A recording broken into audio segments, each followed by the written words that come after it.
Hi, welcome to Conversations with a Wounded Healer. I'm your host, Sarah Bueno. I am a psychotherapist in Chicago. I own a practice called Head Heart Therapy, where we specialize in addiction, trauma, shame, and all the other fun things that people come to therapy for. And it's funny when I say that I do some shame groups in treatment centers around Chicago. They often call me the shame lady, and I always go in and I'm like, shame is super fun to talk about, right, you guys? And it's not always fun to talk about, but I feel like if we can bring some levity and some joy to really difficult topics, I think it makes healing from them that much easier.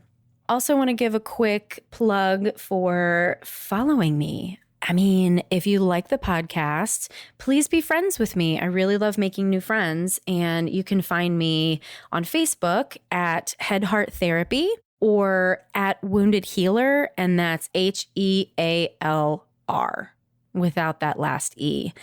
Don't ask. I feel like I screwed it up, but here we are with that as the name. So please follow me on Facebook and we can have conversations. I try to reply to all the messages that I get, and I try to post some cool and interesting things. So please join me there.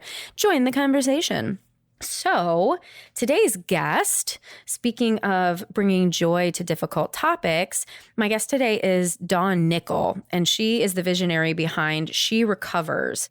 And She Recovers is essentially a women's group to support women in recovery from absolutely anything, from addiction, from workaholism, from trauma, from eating disorders, codependency, whatever it is. She Recovers is a home for women there. So Dawn Nickel is the visionary behind this She Recovers movement.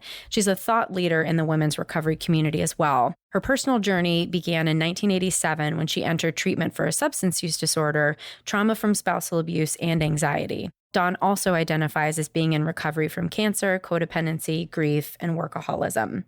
So Dawn and I had what I think is a pretty cool conversation. And one of the things that we talk at length about is 12-step programs.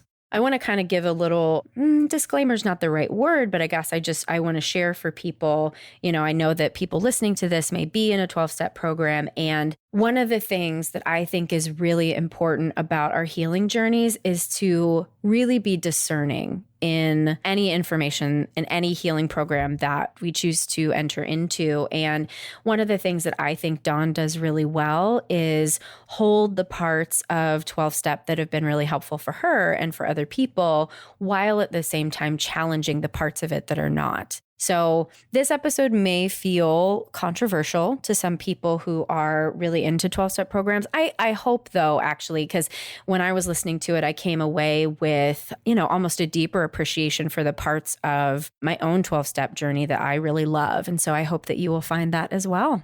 So please enjoy my lovely interview with Dawn Nickel. Hello, Dawn. Welcome to Conversations with a Wounded Healer. Hi, Sarah. This is wonderful. I'm so happy to be talking with you. I am so happy to have you here, too. And I said before we started, your voice sounds like butter with that microphone. Oh, my goodness. I guess when I finish my book, I'll have to do an audiobook of it as well. Yes. Ooh, tell me about the book. Oh, gosh, right there, right now? I guess. I mean, we can wait, but I was just excited.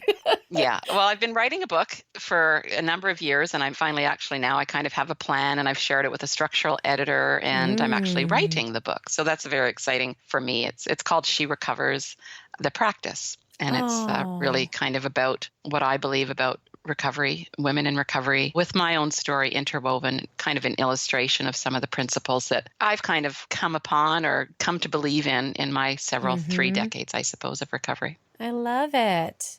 Thank you. Since we've already thrown out She Recovers, do you want to tell people a little bit more about who you are and about She Recovers? Sure. I mean, we kind of have our shtick, which is that we're an international movement of women, self-identified, broadly identified, in or seeking recovery from a wide variety of issues. I would say that about 85% of the women in our community are in recovery from substance use disorder, but from that group, as well as from a broader sampling, about 55% identifies having a mental health disorder, Mm-hmm. 40% codependent, 25% have disordered eating, 40% trauma, no surprise, Right. probably Only underreported. 40? Yeah, I I was know going it's to say. underreported.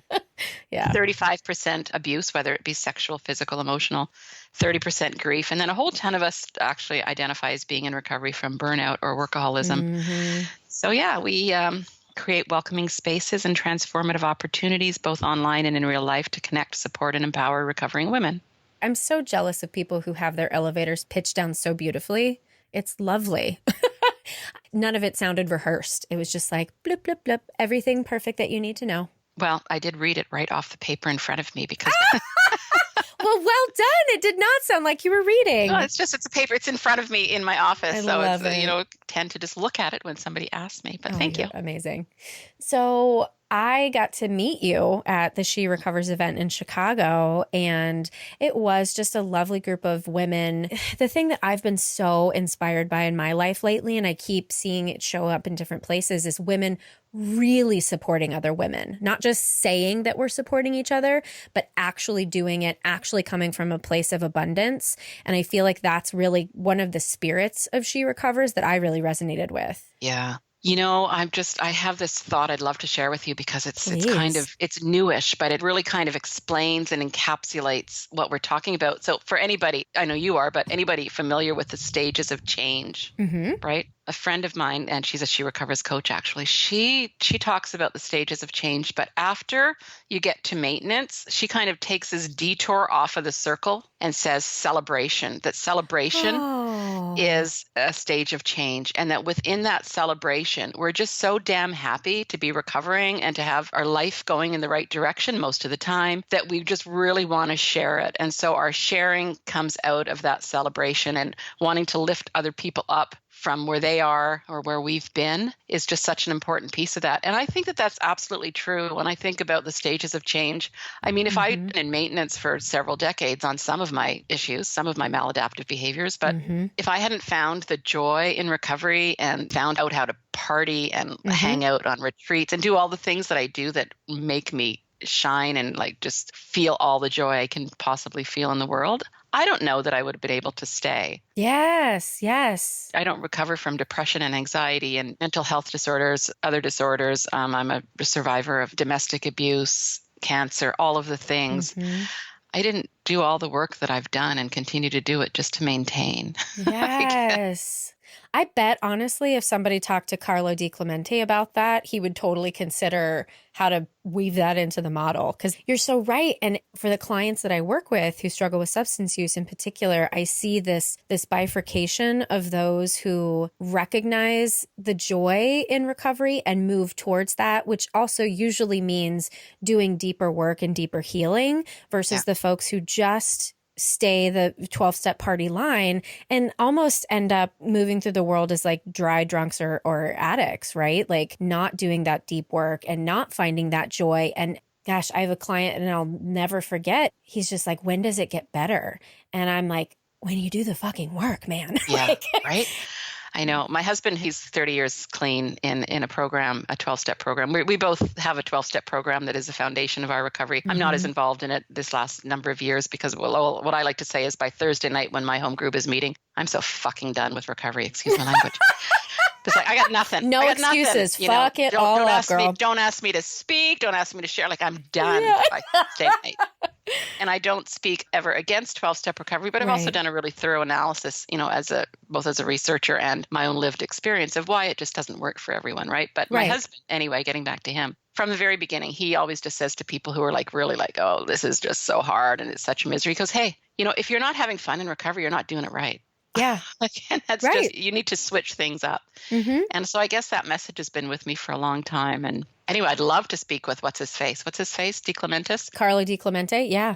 But I do have to attribute it very strongly to Yeah. Kathy Robbins, who is herself a psychotherapist, 30 years in her own recovery from food addiction and some other issues. And yeah, she shared that with me very recently. And I was like, I need to tell everybody about that. I need to use it. I'm giving a presentation at the U.S. Journal Training Conference in Santa Fe in August. Oh, you are? Congratulations. Yeah, yes. I went to that one a couple years ago and I fucking loved it. It's 30th year apparently, and my daughter Taryn, who's also the co-founder of She Recovers, is going to be leading a trauma-informed yoga for recovery. Oh, I'm so mad I'm not going now. I know, I'm very excited. I have a dear, dear friend who lives there that I'm staying with an extra week as well. So I I can't. love Santa Fe. Yeah. It's literally one of the places that I've considered retiring, like tomorrow. I'm on the Freedom 95 plan, so I won't be retiring, but Yeah. I Oh my just like to gosh. spend time in these places. Right. I'll just build a new business in Santa Fe when I move, right? That's how we workaholics do it, right? Exactly.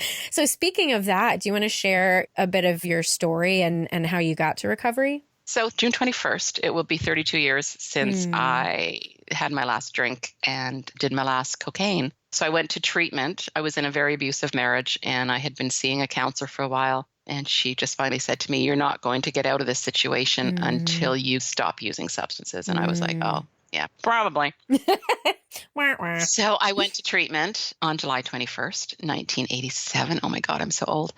And it did everything it needed to me. I haven't had a drink or done coke, as I said. I did get out and I smoked a lot of dope for a couple of years because I just wasn't ready to live in reality. But that was my harm reduction, and that was just what it was. And so then I kind of got serious again by investing in some work in a 12-step program for recovering addicted people. And for about 10 years, that really was everything that I did. I was very, very, very much in recovery, had a lot of service positions, had a lot of sponsees, worked a lot of steps. And then within those 10 years, I went back to school and kind of switched my addiction in a way to school. I ended up going to school for 13 years, did 3 degrees, culminating in a PhD in healthcare policy. Wow. And that was that was part of my recovery, right? I was learning about all these different things. And when I finished, actually about a week before I was to defend my doctoral dissertation, I ended up in the hospital in emergency surgery where it was discovered that I had colon cancer. So my colon most of it got yanked out, and there I was, I was fine, but I ended up having surgery, moved to Victoria, British Columbia, where I live now on the beautiful West Coast. And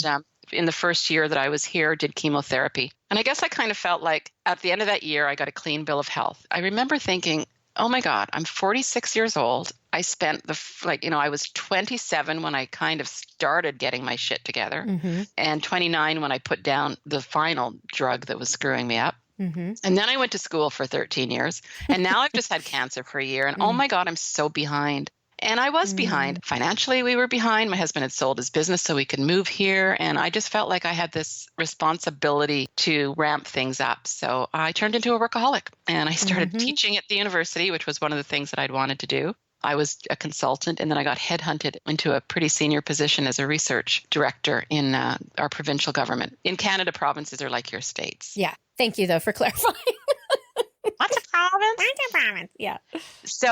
So from 2006 for 5 years until 2011, I worked at 3 full-time jobs. And I lost my mind when I described my bottom. It was just like it was with drugs, only kind of worse because I couldn't stay in denial as easily without the substances. But I was lying about how much I was working. I was hiding work. I was getting up. This is the one that kills most people. I was getting up in the middle of the night and going into the guest room under the blankets in the bed with my laptop. Because if my husband got up to pee, I didn't want him to see me in a room with a light on, or he'd know I was working. This way I would just say, "You were snoring." I had to go in the other room.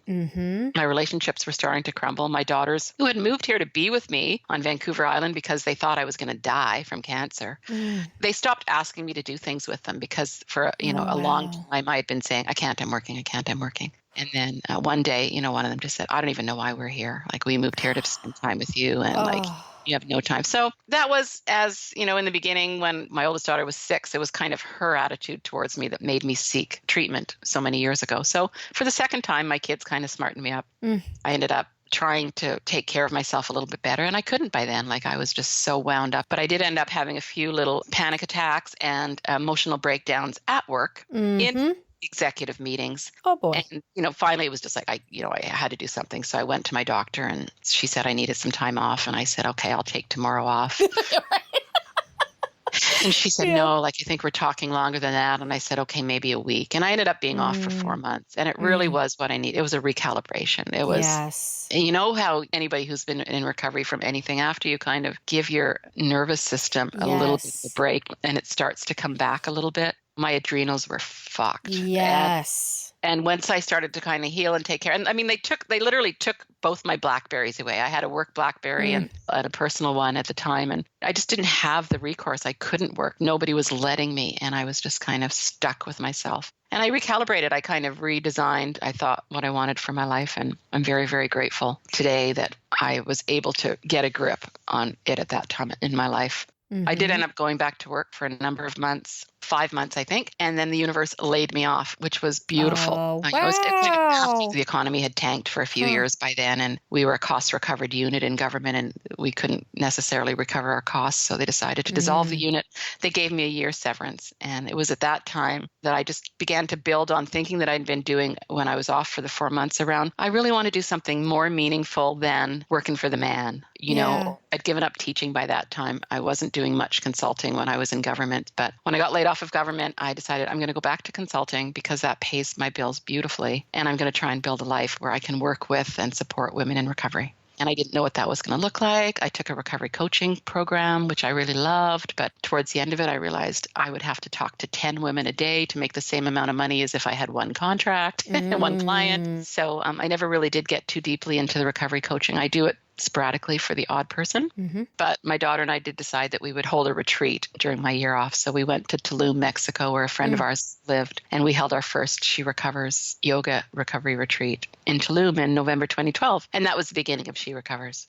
Awesome. And as you were talking about the workaholism, it makes me think of comparing workaholism as an addiction to drug addiction as like covert gaslighting abuse that happens in families versus like overt sexual abuse or trauma, right? It's this, you can't really necessarily point at it until somebody really is like telling you all the details about it. Yeah. And it's just so much easier to push those things aside because, I mean, workaholism is celebrated by our society. Yeah. And, you know, even though the outcomes for the family members are the same, right? Yep. Emotional abandonment. Yep.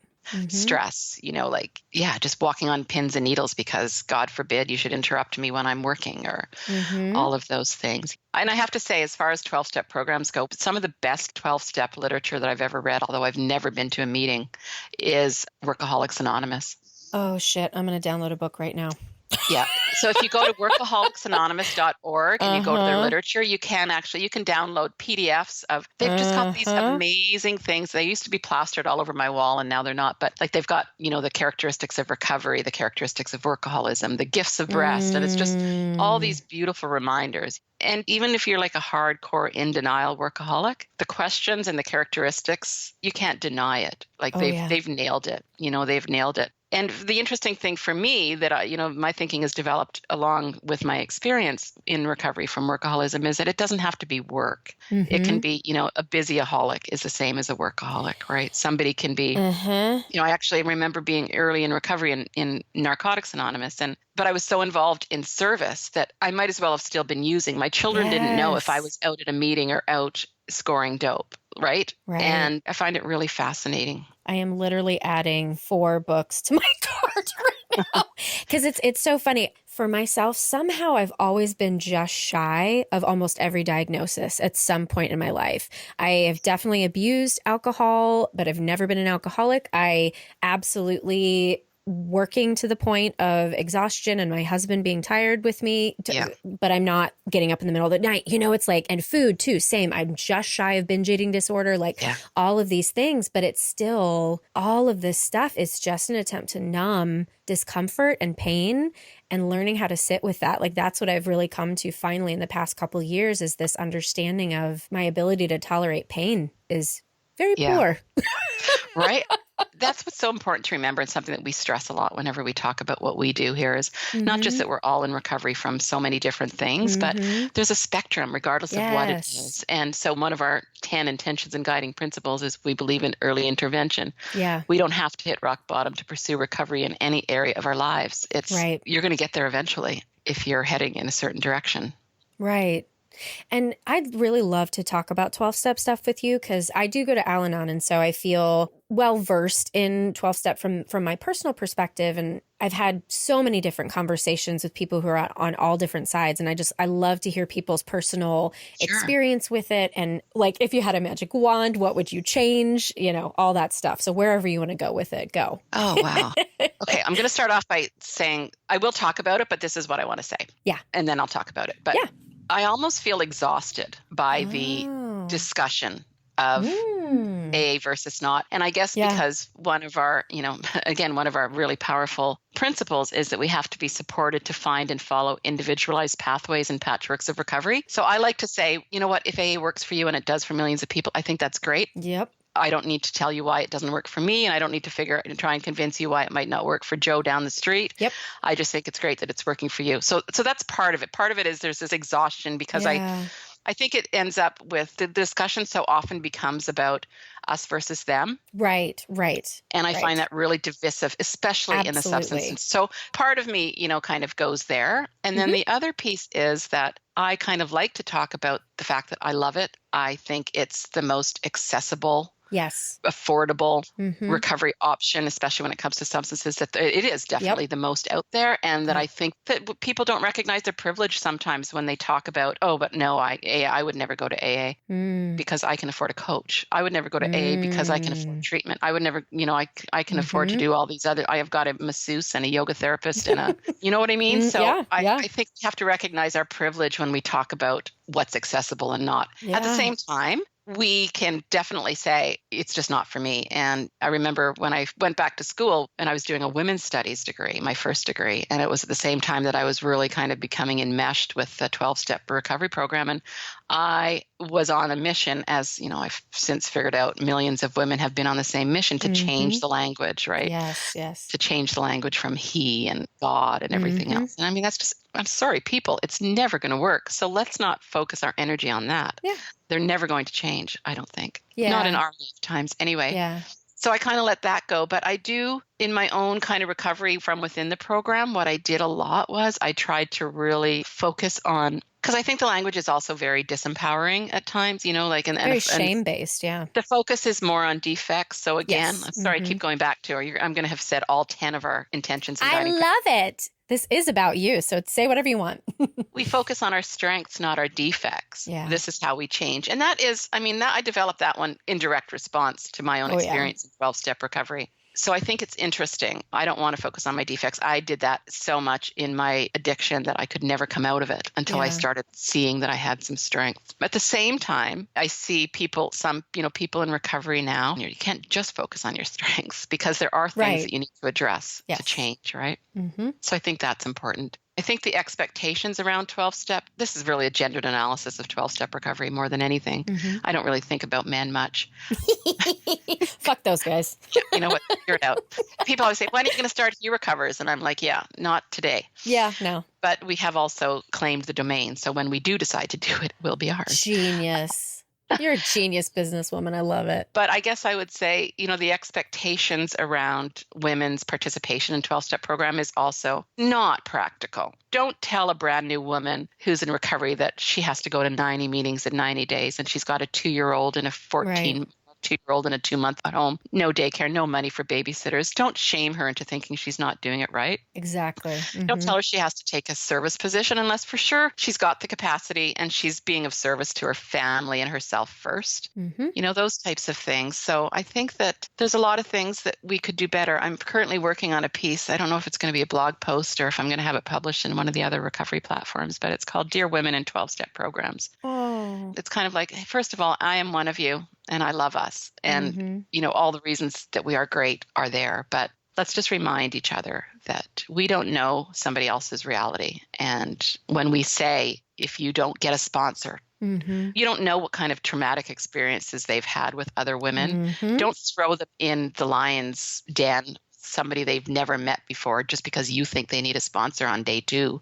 And all of those types of things. So, and I try to have that conversation when I can, right? Because there was something in one of the online Facebook groups, which I think are so amazing. We have She Recovers Together, 2,300 women in there. It's amazingly supportive. and another lovely group, somebody is more 12 steps oriented. Somebody did go in there and say, like, I'm being told that I have got to go to 90 meetings or 90 days or I'm never going to make it. And out of 10 responses, all women, 7 were, that's right. Yes, that's right.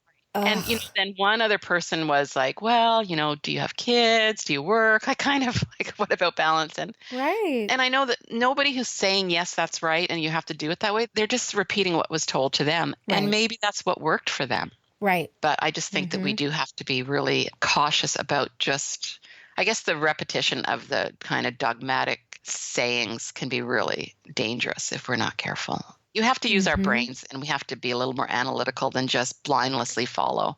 It's exactly the same as religion. I mean, I tell people like the big book and the Bible, I see them as very similar, right? They were these downloads of consciousness from a higher realm, and they were so perfect at the time. And we have to take them within the context of which they were written. And we have to practice it in a humane way instead of, like you said, just repeating it dogmatically. Exactly. Yeah, the nuance I feel like gets lost when we just take things literally. Yeah. So, I mean, I think we can have a discussion about what we could do better. I think, but then we have got to focus on our strengths. And in 12-step recovery, I mean, we all know that connection is the antidote to addiction. And so it's such an easy place to find connection. Routine is also so great for people coming. So it's great for that. I mean, finding a spiritual center.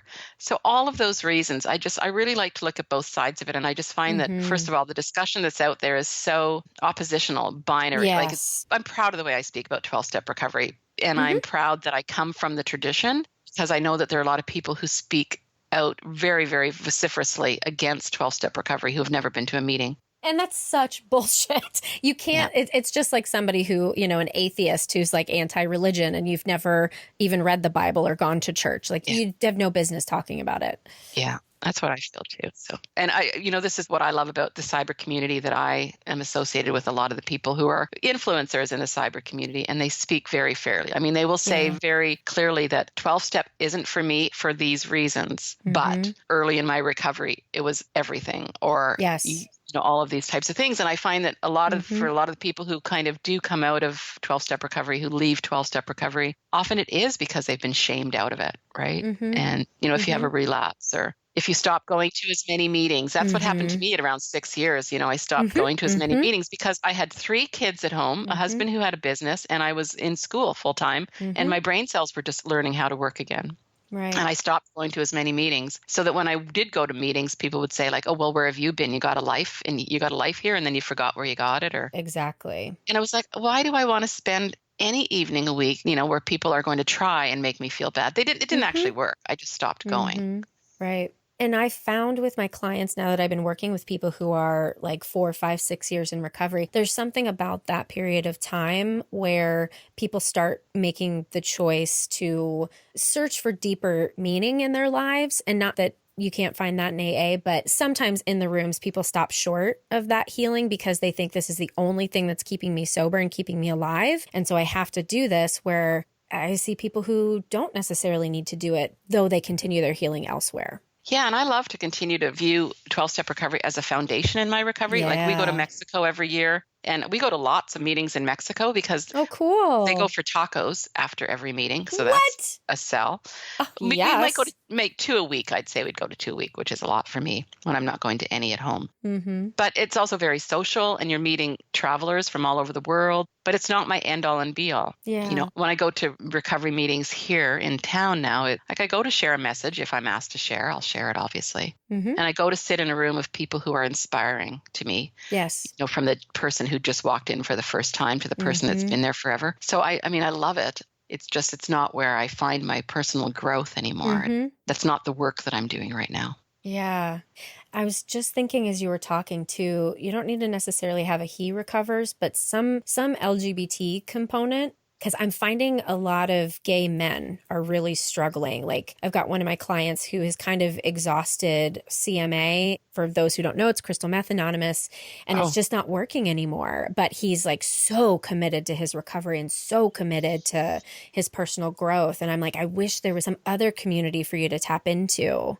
That's so important. And we're still trying to figure that out for ourselves, right? Just in terms of, how we describe ourselves in the language. We're trying to be more inclusive, and because we recognize at the same time, trying to figure out who are we for, and Right. also we're not going to be for everybody. But I do think, there's some language that we've been looking at recently, a few things, and I was kind of attracted to it, and then I thought, no, that doesn't work either. But this one, it talks about being, for significantly female identified people. And then I'm like, but somebody who is non-binary is not significantly female. So Right.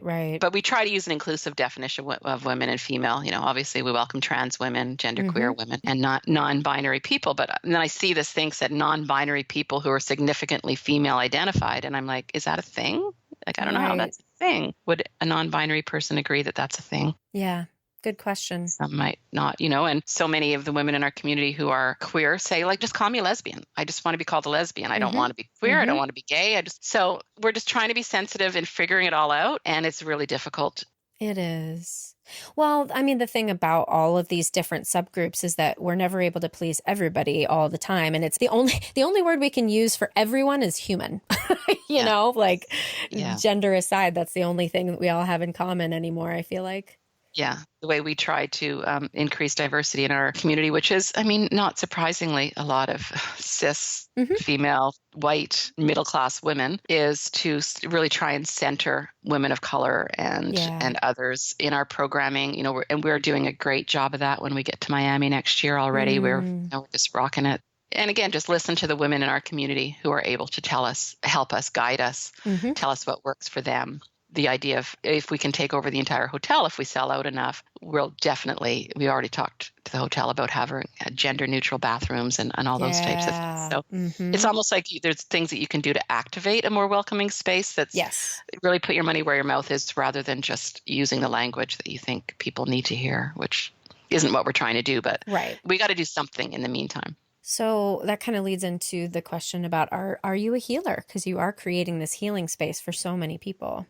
Oh, I feel like I am definitely a healer. Oh, I love that. And I think that, I would say but I'd say we. So myself, my daughter, Taryn, women that we work with, our partner, Shelley, Peyton, she's kind of the backbone of my life. We also have an event producer, Dara. So there's 5 of us. And then we have we have 50 or 60 coaches, but 3 signature coaches. And I think what we really are is we're a healing container. And as a healing container, I think we can call ourselves healers. But, the reason it's She Recovers and not Recovering Dawn, which is how I started out with my blog post when I first started this project. Oh, but that's beautiful. Yeah, is because I didn't want it to be all about me. Yeah. Wanted it to be about all of us. And it's about creating space. That's kind of why we say we create welcoming spaces and transformative opportunities online and in real life, and connect, support, and empower women.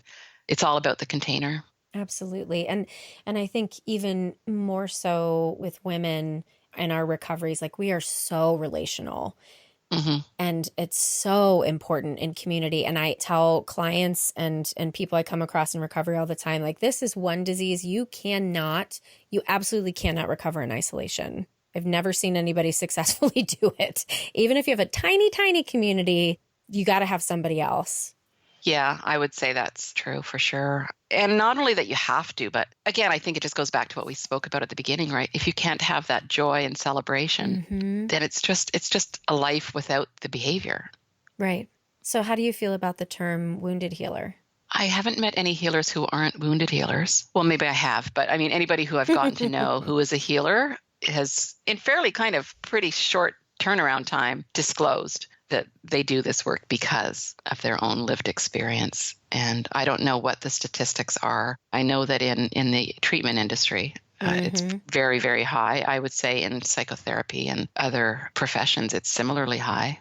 And it's funny, I think the people who go into a certain, even those of us who don't identify as in recovery from substance use, all of us have a family member or have had a partner, right? I always tell people, like, the therapist goes into their specialization because they know it from the inside out in one way or the other. So that's just a clue into what we're working with. Yeah. Do you know Lisa Fredrickson? I don't. Oh, you must. You must find her. You must learn about her. Okay. So I don't know if you saw recently, I should probably know this better, but I don't. Within the last several weeks, there's been some attention in the press, on the internet, on Facebook, the usual places, talking about the effects of secondhand drinking Mm. as a thing, like what a big thing it is and how many people are affected by it. And so it's interesting. She's been writing about this for 10 years. And so it's quite interesting because she kind of popped her head up and said, yeah, this is a very interesting conversation. I've kind of been doing it for 10 years.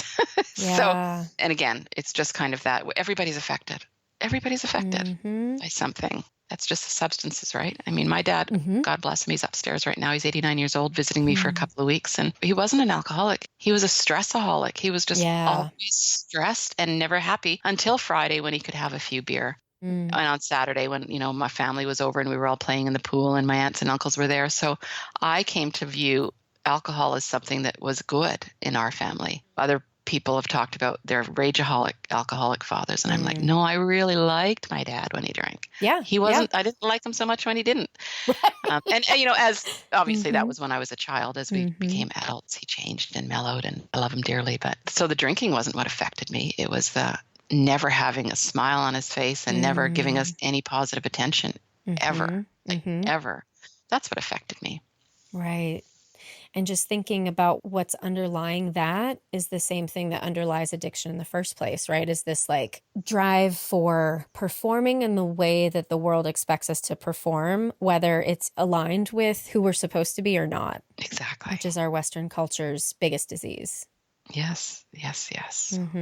Yeah, I always tell clients too, I think that people with addiction issues are called to a higher purpose because it's a true wake-up call, right? It like smacks you in the face and forces you to go do work somewhere. And if you answer that call, the people in my life who are in recovery are doing the most amazing things. And I feel like everyone has 9 lives. Like, how did you fucking accomplish all of this in one lifetime? You're amazing. Yeah. I love like this community. That's why I work in the, I mean, obviously I've had a family history with it, but I work in this community because I'm just so inspired by the people who just end up getting touched by addiction. Right. Yeah, totally. And of course, if we're talking about addiction, the incidence of co-occurring disorders and mental health issues, it's there. So it's all, nobody escapes. I don't think anybody escapes.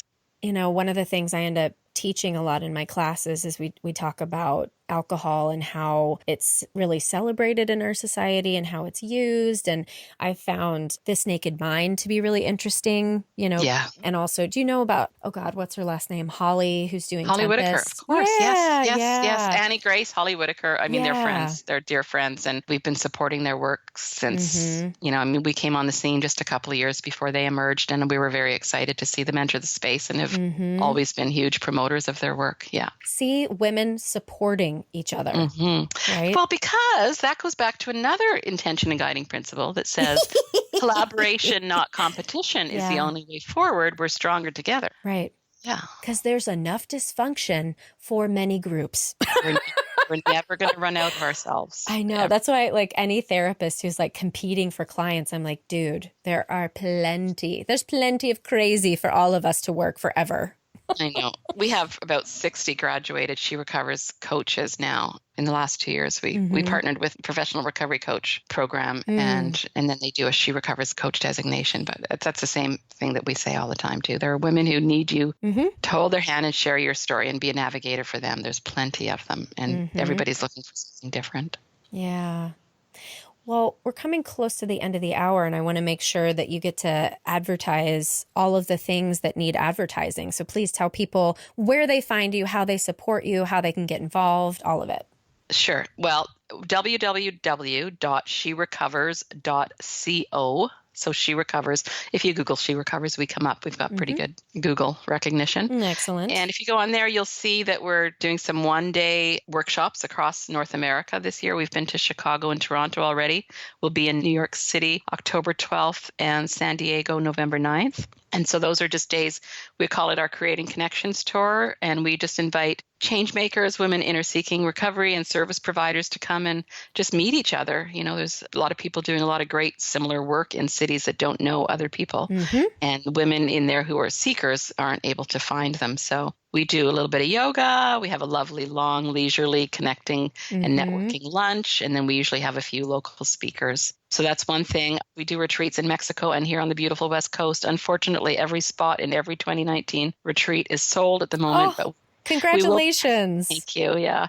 So we'll be launching our 2020 retreats in the next couple of months. And the biggest deal for us right now is three things. First of all, we're looking for musical talent. So if you go on our website, you'll see there's a new musical artist search. So we want women who can submit a YouTube video of original music, something that will inspire. I mean, there's criteria, but they'll see that on the website. And then we're doing She Recovers in Miami next May 1st, 3rd, which is our big signature conference. We've done it before in New York and LA. We were at the Beverly Hilton in LA last September and in New York City in Lower Manhattan the year before. We have keynote speakers in the past like Marianne Williamson, who just happens to be running for president right now, and Gabriel Bernstein, Elena Brower, Glennon Doyle, Cheryl Strayed was our keynote, Janet Mock. A lot of people haven't heard of Janet Mock, but she's just amazing. So we haven't figured out our keynotes yet, but we've got everything else up on there and ready to go. And the day before, we're actually holding a professional symposium with our wonderful sponsor. They're sponsoring the symposium for one day before the weekend event kicks off. So Hazel and Betty Ford is sponsoring New Ways to Wellness, a symposium for healing professionals. And I think I can say at this moment that Stephanie Covington will be our keynote at the symposium. Oh, great. Yeah, she's amazing, right? In fact, when we were talking about 12-step recovery, what I meant to say is that I always make sure that women in 12-step recovery look at Stephanie Covington's work because she's got the women's way through the 12 steps, and it's such a great tool. So yeah, Miami is going to be fantastic. There'll be the 3 finalists from our search will be performing Saturday night. It's going to be a big music. We've got a couple of other entertainers coming to sing and play music. And now I'm jealous because I sing too. Well, are you with the record label? No. As long as you're not with a record label, as long as you don't have a contract, you can submit a YouTube video to our search. I love it. Do it. I just might. You should. We'd love that. Awesome. That's the most of what's going on. I mean, we have coaches, people who are interested in looking at what a recovery coach does can check out our coaches. There's a lot on the website. Yeah. We have a lot of free resources there as well. Oh, we also have sharing circles that are starting in different cities, including Chicago soon. Yeah. And these are coach-led, but they're really informal sharing circles. Coaches charge anywhere, the sliding scale of between $10 and $25, but nobody's turned away for lack of funds. I'm so happy for you. Thank you. I'm happy for all of us. Yeah. I just loved meeting you and hearing and reading about your work. I had reached out to you to have you be one of our local speakers in Chicago. I know. I'm so bummed that I didn't get that email. It would have been awesome, but we did pretty well anyway. We had great speakers, but next time for sure. I love the work that you do. I am at your service. Anything I can do to be involved. Yes. Well, anything else? I feel like we covered so many things today, but is there anything else you want to share before we wrap up? No, I just want to thank you for the work that you do. And, for anybody who's listening, anybody can heal. Yes. You just have to take that one first step towards your own healing, and it's worth it. And I hope that everybody who's on that journey ends up in that place. And they will. If you keep doing it, you do end up in this place of extreme joy and celebration. And it took me a long time to get here, but it's a pretty cool place to be. And I love sharing it with other people who are joyful, like Sarah. Yay!